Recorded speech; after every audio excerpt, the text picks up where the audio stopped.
Viagem na eletricidade.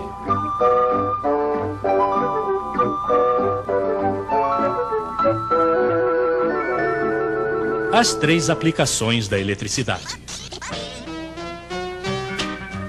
Depois dos alternadores, dos transformadores, das linhas de alta tensão, eis que a eletricidade chega à casa de vocês pronta para trabalhar. Algumas vezes ela se encontra frente a frente com um ferro elétrico que deve aquecer. Em outro lugar deve produzir luz. Outras vezes ela faz girar motores de geladeiras ou coisas semelhantes. Claro, não existe uma eletricidade especial para cada tipo de trabalho, sem a qual os ferros de passar começariam a girar, as geladeiras começariam a aquecer, e realmente não é isso que esperamos deles. É a mesma eletricidade, são os mesmos elétrons, mas existem vários modos de fazê-los trabalhar.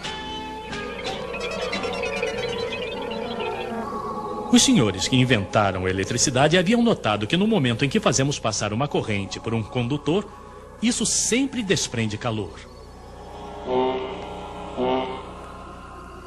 É evidente que se a corrente é fraca ou se o fio é grosso, os elétrons não têm dificuldades para passar e isso não aquece muito. Mas se o fio é mais resistente, ele esquenta.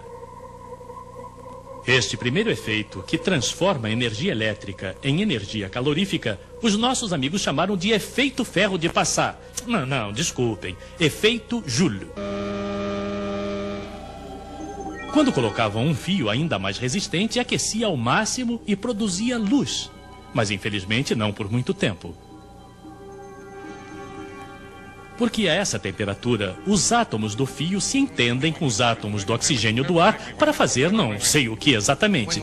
Mas em todo caso o fio queimava e se partia.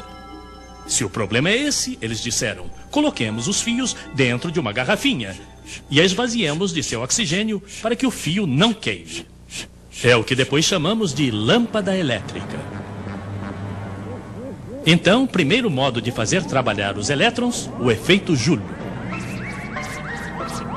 Outros senhores tinham um hobby. Eles faziam bobinas com fios elétricos que enrolavam em torno de um núcleo de ferro. E, quando a corrente passa, se transforma em ímã. Um eletroímã, para ser exato, com um polo norte e um polo sul. Quando mudamos a direção da corrente, os polos também mudam, claro. Agora, se colocarmos um outro ímã ao lado, os polos contrários se atraem. Os polos do mesmo nome se repelem. Isso é conhecido. Um verdadeiro motor elétrico é um pouco mais complicado, mas utiliza o mesmo princípio. Segundo modo, então, de fazer trabalhar os elétrons, o efeito eletromagnético que transforma a energia elétrica em energia mecânica. Outros senhores finalmente faziam passar a eletricidade não por bobinas, mas pela água simplesmente. A água adicionada de diferentes sais ou ácidos. Dispensaremos a receita. De um lado, vocês colocam o que chamamos de eletrodo de prata. Do outro lado, um garfo, por exemplo, feito de um metal qualquer. Pois bem, sob o efeito da corrente elétrica, a prata vai se depositar do lado menos, o que dá algo como um garfo de prata quase maciça.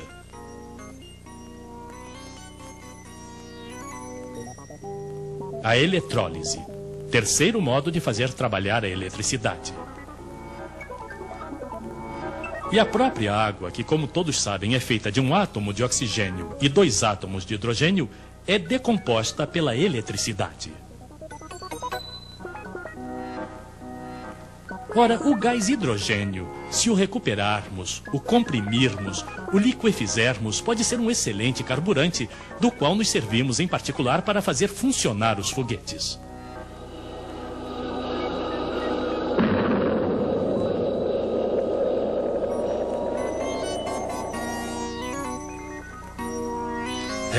Podemos fazer tantas coisas com a eletricidade.